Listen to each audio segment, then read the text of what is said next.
dan juga undang-undang yang menaungi kerja fisioterapi tidak diakomodir, maka fisioterapis akan berpotensi melakukan pelanggaran undang-undang. Kenapa? Karena Perdir BPJS nomor 05 tahun 2018, fisioterapis akan memberikan pelayanan yang tidak mengikuti standar pelayanan profesi. Padahal Undang-Undang 36 tentang tenaga kesehatan, setiap tenaga kesehatan harus bekerja sesuai dengan standar profesi masing-masing. Di dalam perdir ini, fisioterapi harus bekerja menggunakan standarnya dokter rehabilitasi. Kemudian dalam perdir ini, bahwa frekuensi dan durasi pelayanan fisioterapi yang merupakan bagian dari kewenangan profesi itu hilang.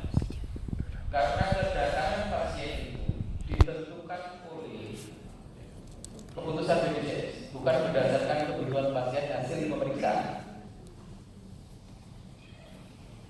Kemudian mengharuskan tindakan fisioterapi ditentukan oleh dokter yang seringkali tidak sesuai dengan kondisi yang dimiliki oleh pasien, sehingga kompetensi fisioterapi tidak bisa dijalankan dengan baik.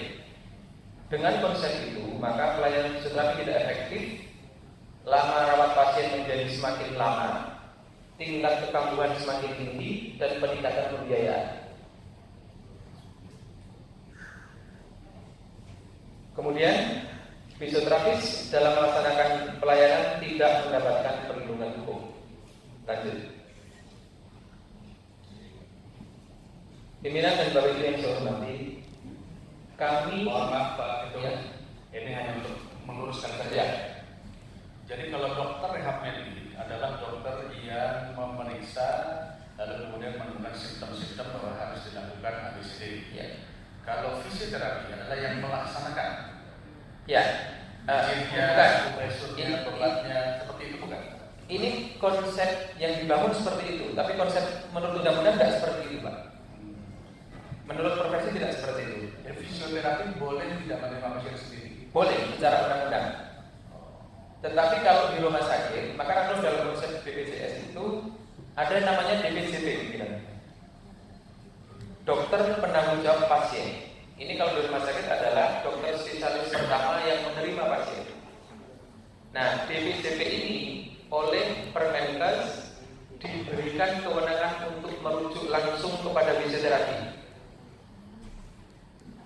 Nah, di dalam peraturan BPJS, setelah diperiksa oleh DPJP, pasien ini kalau dirujuk ke fisioterapi harus melalui dokter spesialis rehabilitasi medik.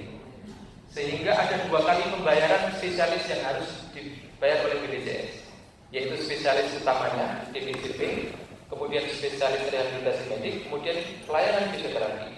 Jadi sebelum ke fisioterapi ada 3 tempat yang harus dibayar.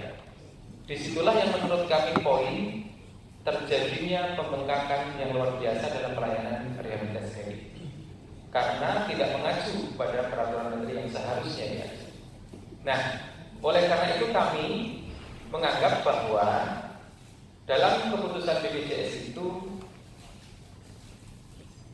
tidak dibedakan mana pelayanan fisioterapi dan mana pelayanan rehabilitasi medik. Secara konsep, ketika sebuah kasus itu disebut rehabilitatif, maka itu sifatnya long term care. Tidak ada yang rehabilitatif kemudian cepat. Sehingga konsep BPJS memasukkan semua pasien fisioterapi dalam konsep rehabilitatif,